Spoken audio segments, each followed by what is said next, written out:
All right, so we are back here in the now famous Kostal kitchen with Jason Kostal. One of these two brilliant builder is Jason Kostal. It's very confusing because everyone is wearing the same shirt, so no one knows who is who.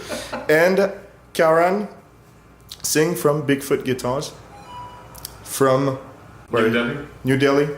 New Delhi, India. Yeah. So first of all, I would like for our viewers to know how you ended up in Jason's kitchen, alive and well, unlike most things that end up in this kitchen. Especially things that were living and breathing a short while ago. Sometimes, yes, that is true. So tell us a little bit about, I'm not sure which of you wants to start, but tell us a little bit about how you ended up in this kitchen. Kostal Guitars. Go ahead. Okay, so I'm interested in finding out as well. Yes. the short answer is I'm really persuasive. Yeah, please, you can be read as clingy, no. So I met Jason a couple of years ago at a guitar show in Berlin, at the Holy Grail Guitar Show. And he was kind enough to, try out my guitars a day before the show, and I'd asked him for feedback on my instruments because where I come from, I don't really have a frame of reference. I don't have other guitar makers around me to go and show my work to and talk to them and find out or bounce ideas off of. Hi, this is Karan Singh from Bigfoot Guitars. We are from New Delhi, India, and I'd like to introduce the guitars that I've brought to the Holy Grail show this year. This one's made, the top is Indian red cedar. It's locally called Toon, and we've got an ebony fretboard, and that's Indian walnut, back and sides. Yeah, that's a parlor-sized small body guitar. The second piece that we have here, it's a flamed Indian white cedar top, which has been seasoning for about 45 years now. And the back and sides for this are Indian ebony. This was actually the first guitar show I'd ever done, and I walked in there a complete newbie, and Jason happened to be staying at the same hotel as me and was kind enough to come to my room and check out my instruments and give me very detailed, constructive feedback on what I was doing. Yeah, at least that's the politically correct term. And as a result of that, I went back from that show with a lot of ideas, a lot of things that I thought I wanted to work on. And over the last 2 years, I've met him a couple more times at various guitar shows. And each time we meet, the first thing I do is I get him to try out my instruments and just give me honest feedback to figure out, how far I have come or not, and if there is something that I am doing right or not. And that's where we've gone from. And last summer where were we? In Vancouver, at the Vancouver International Guitar Festival. And I was talking to him about, maybe coming down to the US to study. And he very graciously offered to have me over at his place. He said, just come down, spend a few weeks with me at my workshop, and we can go through all the areas or the topics that you would like to discuss and, get more clarity on. And it just started off as a little casual chat over there, and like I said earlier, I can be pretty persuasive. So a few more online conversations later, and here we are. I've been here for almost a month, and I've spent a lot of time with him downstairs in his workshop, seeing how he does things.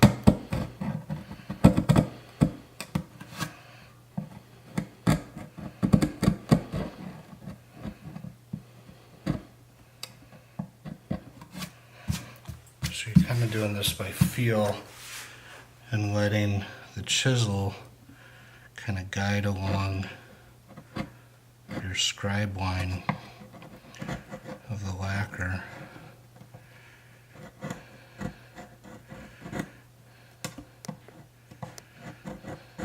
How they can be done in a much more effective manner than what I have been doing in the past. So there's a lot of, it's just been a wealth of information. It's like an overload of information for me, but it's great because I'm really excited to head back to my workshop next week and put a lot of this to use and create a better instrument going forward, because that's the end goal. Yeah, this isn't something I would normally do.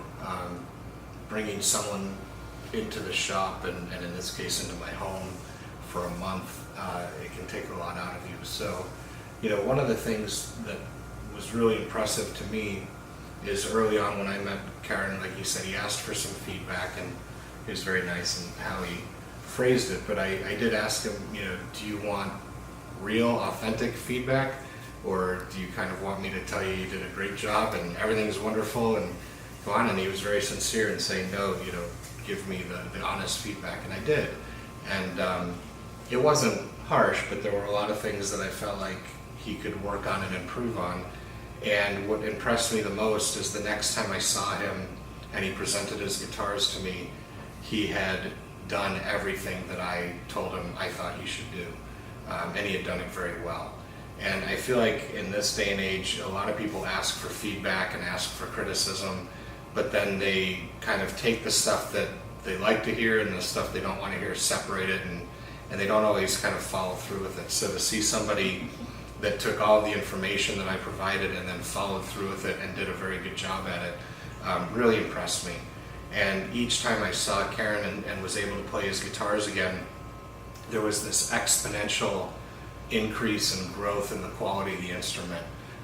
From when I first met him, and he was kind of the first person from India to be going to an international guitar show, and there was that pride and excitement of being at the show, to seeing him at the last Berlin show earlier this year and feeling like the guitars that he's making are definitely guitars that should be available on the international market, the global market. Hi, I'm Karan Singh from Bigfoot Guitars. I come from New Delhi, India. I've been building guitars for about 8 years now and 4 years full-time. In an acoustic guitar, there's a million things, there's a million steps to building one. But you'll hear this a million times over, and it's true, it's just all the little things. It's a lot of little steps. There is no one magic thing, there's no one magic step that somebody takes which makes a guitar great. And it's just a continual process of improving on what you've done 100 times before, and you may find it dreary, you may find it boring, but when it all comes together, when all the little things are done right, then it just really makes something magical. And then it becomes special, yeah. And that's fun.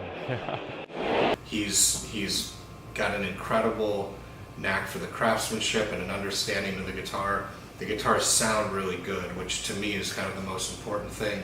And what I've been trying to help him with is ways to improve his process and efficiency, and ultimately work as a small shop, but create the output and product that he's going to be happy with and proud of. And so the reason he's here is because he basically showed me that he had a huge desire to grow personally and become better at what he's doing. And he's somebody that I felt like I could work with, and we could have these discussions and he would understand what I was saying and be able to apply that to the guitars that he's making. And so it's actually been a really incredible month for me too. I've really enjoyed it. There's not many people I could spend a month with and still like them at the end of it. Still be smiling. Yeah, but we've had a great time. He's asked some really kind of meaningful questions that show an advanced level of understanding of what we do. And I'm personally very excited to see him go home, apply what he's learned here, and I'm really looking forward to the guitars that are going to start coming out of his shop in the months ahead. So I think that's, for me, kind of a win on my part, because I feel like I've taken somebody that was already moving in the right direction, but we've kind of made that growth process a lot faster and skipped a lot of the trial and error. And I think what you're going to see coming out of the Bigfoot shop in the months ahead is going to blow people away. But what would be the most interesting question that you think he asked? Well, I think the biggest thing is usually when people ask another luthier, it's usually about techniques. How do I do this? How do I do that? And Karen's questions were much more about the deeper level of understanding of the guitar itself. We spent a lot of time talking about technique and process, but anybody can figure that out with enough time and trial and error and things like that. What he was really interested in is, how does the guitar work? And how do I take what I understand about the guitar and build upon those foundations and make a much better instrument? And it's an advanced level of understanding, and it's one of those things that for him to be asking those questions, be able to understand the answers and now apply it, shows that he's at a place in his career where, you know, the guitars that he's building are really ready to be at that level, kind of that increased global sales, so to speak. So it's not so much the unique questions, it's that the questions that were being asked were very sincere and just showed a deep desire to improve and grow personally, which is something that I admire and respect. So, you know, I think for me, as I'm looking at his guitars, you know, right now he sells on the international market, but he's focused primarily on India, and there's not a huge market in India. So he's kind of the go-to guy for repairs and for builds, but even though there's a lot of people, the price point is very difficult for the population, the local population in his town and in Delhi to really buy into.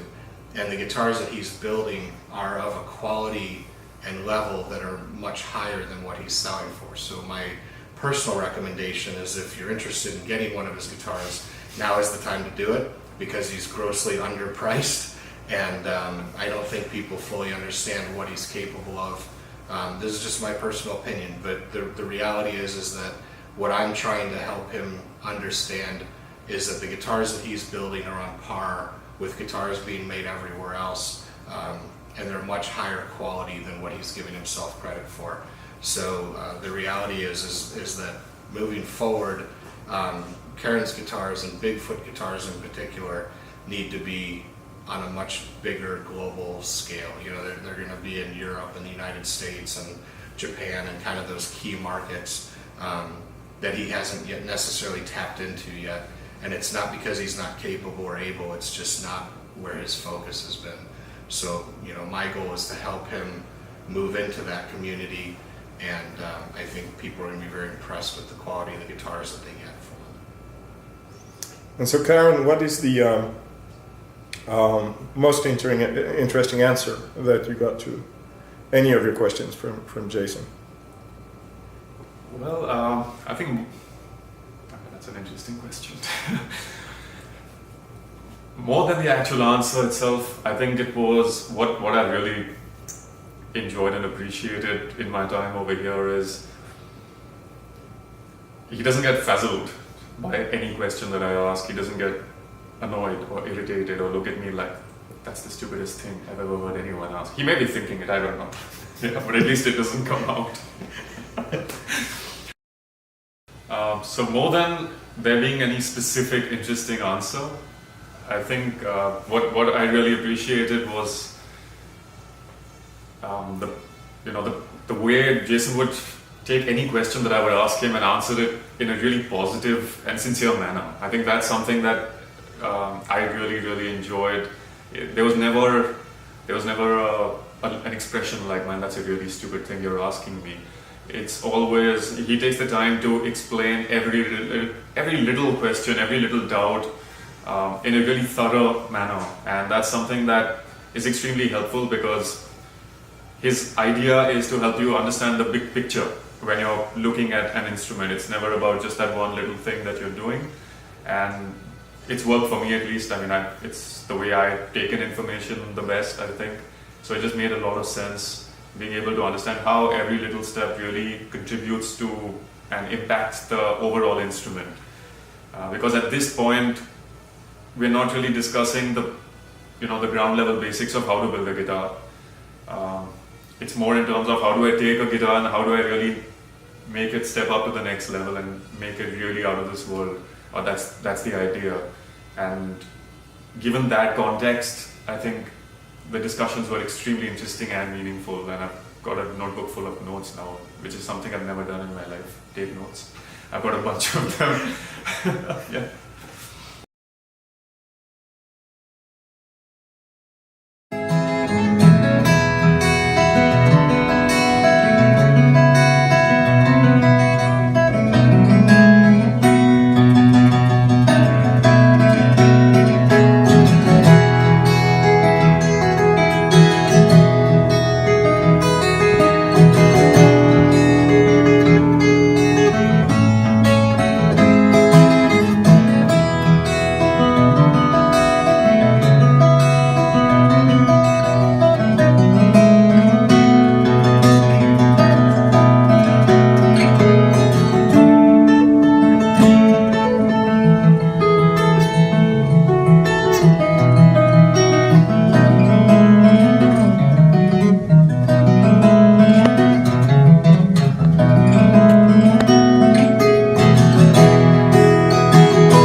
And so here, 2 years after you did your first show with your guitars right next to Grit Laskins, talking about a little bit of pressure on you, you know.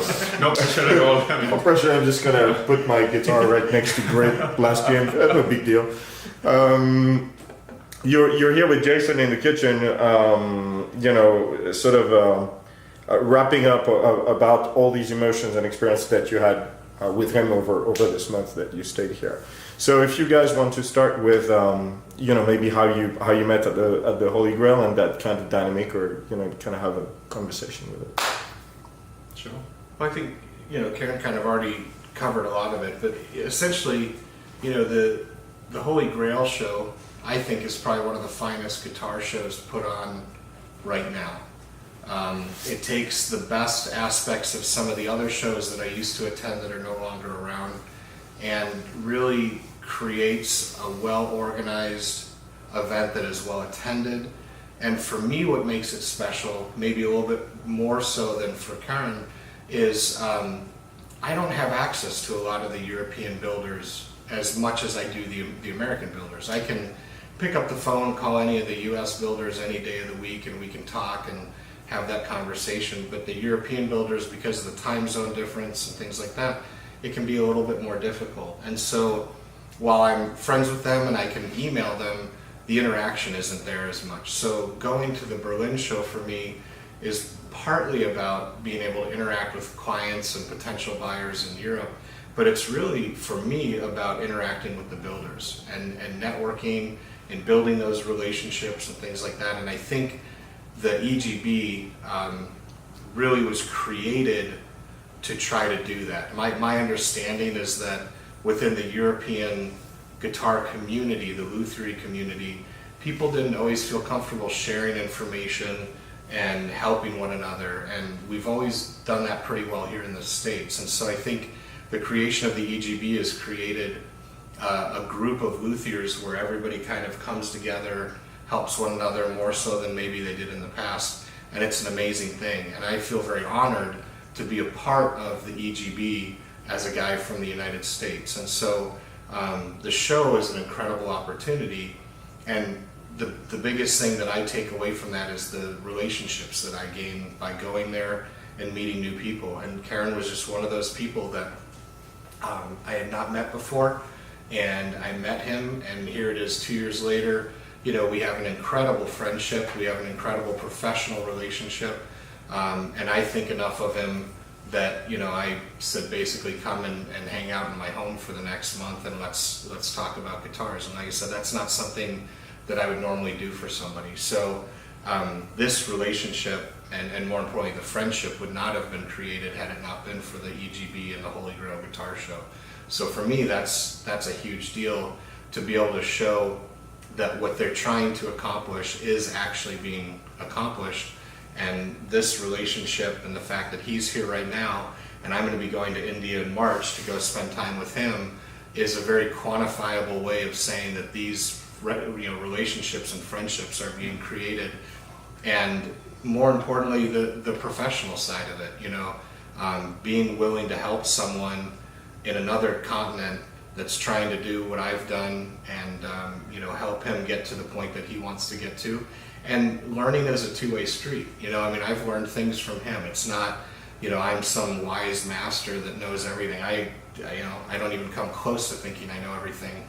And one of the things that I've learned is that when you're in a vacuum, like Karen is in his world, you tend to have to be very innovative in how you create your work and how you accomplish the tasks that you have.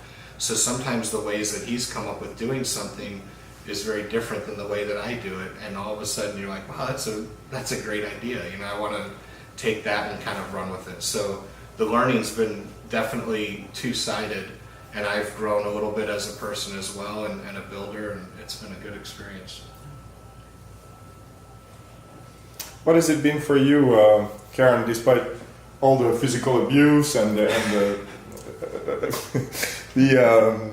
what is the thing? If there's one thing that you could say about, you know, this whole experience. That's just the truth of it. I think my last 1 month here has there's been a lot of information that I've gotten, but I think the reason why I like him so much and why I get along with him is because he's an amazing guy. He's one of the nicest human beings I know.